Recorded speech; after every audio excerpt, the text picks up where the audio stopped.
Hi.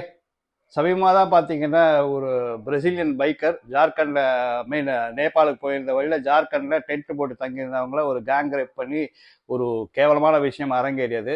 So இப்போ பார்த்தீங்கன்னா நம்ம தமிழகத்து பக்கத்தில் இருக்க புதுச்சேரி யூனியன் டெரிட்டரியில் வந்து இன்னொரு சம்பவம் ஒன்று அரங்கேறிருக்கு. அந்த சம்பவத்தை என்னன்னு பார்க்கலாம் வாங்க. முத்தியால்பேட்டில் வசிக்கிற ஒரு ஃபேமிலி, அந்த ஃபேமிலிக்கு ரெண்டு பசங்க. ரெண்டாவது பொண்ணு வந்து 2ஆம் தேதி சனிக்கிழமைக்கு சாயங்காலம் வந்து விளையாட போயிருக்கு. நார்மலாக குழந்தைங்க சாயங்காலம் ஆனால் விளையாட போகிறது தானே, அந்த மாதிரி விளையாட போயிருக்கு. இப்போ போன குழந்தை வந்து திரும்பி வீட்டுக்கே வரல. ஸோ இது விஷயமா தன்னோட தாய் வந்து பதட்டம் அடைஞ்சு எல்லா இடத்துலையும் தேடி பார்த்துருக்காங்க. எங்கேயுமே குழந்தை வந்து கிடைக்கல. ஸோ சொந்தக்காரங்கிட்ட ஃப்ரெண்ட்ஸுக்கிட்ட எல்லாம் வந்து என்கொயரி பண்ணுறாங்க. அப்பயுமே வந்து வேஸ்ட்டாக தான் போயிருக்கு. அவங்க குழந்தைய வந்து எங்கே இருக்காங்கன்னு கண்டுபிடிக்க முடியல. ஸோ அப்புறம் அந்த குழந்தையோட தந்தைகிட்ட பேசிட்டு போய் ஸ்டேஷனில் போய் கம்ப்ளைண்ட் தராங்க. ஸ்டேஷன்லையுமே வந்து ஸ்டெப்ஸ் எடுத்து தேடுறாங்க. ஸோ கிடைக்கல. ஸோ இந்த மாதிரியான தேடுதல் வந்து 2 நாளாக போயின்னு இருக்கு. இது குழந்தைய காணோன்னு இவங்க பெற்றோர்கள் பதட்டமாகவும் போலீஸ் சைட்லேருந்து பாவம் நாளாக நாளாக சில பேர் கூடுறாங்க. ஸோ ஜென்ரல் பப்ளிக்லாம் கூடி வந்து போராட்டங்கள் அந்த மாதிரி சில விஷயங்கள்லாம் கையில் எடுக்கிறாங்க. ஸோ அந்த மாதிரி நடந்துடும்போது நேற்று பார்த்தீங்கன்னா மதியத்தில் வந்து ஒரு ஷாக்கிங்கான இன்சிடென்ட் ஒன்று நடந்திருக்கு. என்னன்னு பார்த்தீங்கன்னா அவங்க வீடு சோலை நகரில் இருக்க அவங்க வீட்டில் இருந்து பக்கத்தில் ஒரு 200-300 மீட்டரில் பார்த்தீங்கன்னா ஒரு காவால வந்து ஒரு கோழிப்பை சாக்கு பையில வந்து கட்டப்பட்டு ஒரு மூட்டை ஒன்று இருக்கு.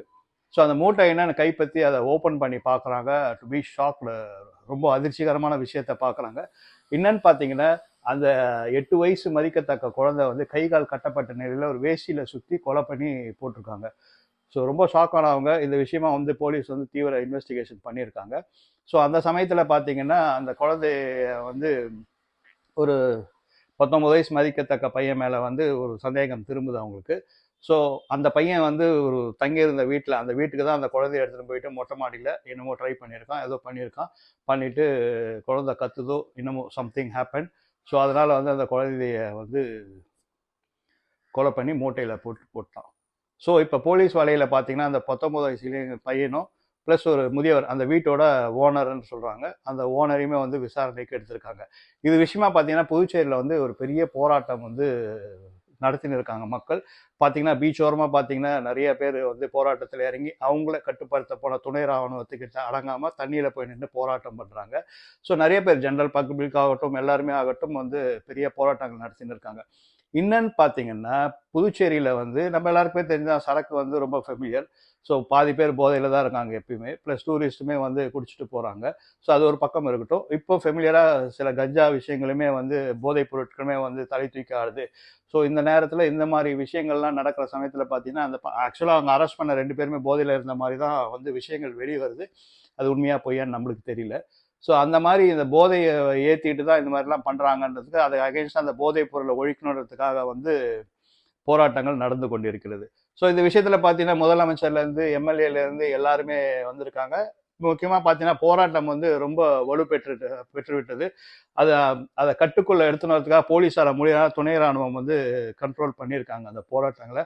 எல்லாமே அந்த குழந்தைக்காக ஜஸ்டிஸ் வேணும்னு தான் போராடிட்டு. ஸோ என்ன ஒரு கேவலமான விஷயம், ஒரு குழந்தைய கூட்டின்னு போயிட்டு இந்த மாதிரி பண்ணியிருக்காங்க. ஸோ இதுக்கான விடிவு காலமே கிடையாதா? ஏன்னா தொடர்ந்து 1, 2ன்னு நடக்குது. திரும்பி நாளைக்கு என்ன நடக்கும்னு நம்மளுக்கு தெரியல. ஸோ இந்த மாதிரி விஷயங்கள் வந்து அரங்கேறி இருக்கும்போது இதை எப்படி கண்ட்ரோல் எடுத்துன்னு வருது? சட்டம் மட்டும் இதில் பாஞ்சா பத்துமா? இல்லை தனி மனத ஒழுக்கம் ஜென்ரலாக பேரண்ட்ஸ் வந்து பசங்களுக்கு சொல்லி வளர்க்கணும். ஸோ அதுவுமே பண்ணணும். இது என்ன என்ன ரொம்ப கஷ்டமா இருக்கு. ஒரு 8 வயசு குழந்தைகிட்ட என்னடா பார்ப்பீங்க? 8 வயசு குழந்தைய எடுத்துன்னு போயிட்டு இந்த மாதிரி பண்ணியிருக்கானுங்க.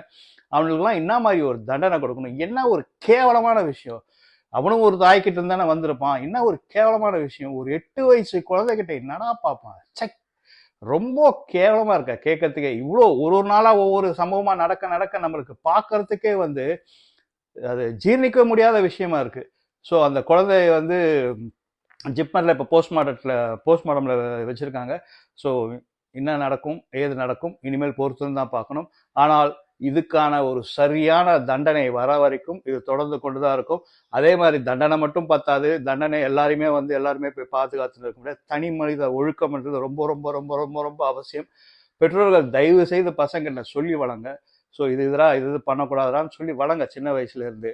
வேற என்ன சொல்றதுன்னு தெரியல. ரொம்ப கஷ்டமா இருக்கு. ஒரு 8 வயசு குழந்தை இது மாதிரி பண்ணியிருக்காங்கன்னா இது எங்கே போய் எப்படி நம்ம நாடு போய் என்னென்னலாம் பார்க்க போகுது இனி வர ஃபியூச்சரில் வந்து எப்படிலாம் என்ன ஆகும்னு சொல்ல தெரியல. ரொம்ப பயமாக இருக்குது. பெண் குழந்தைய பெற்றவங்கலாம் வந்து ரொம்ப பயப்பட வேண்டிய சுச்சுவேஷனுக்கு தள்ளப்பட்டிருக்காங்க.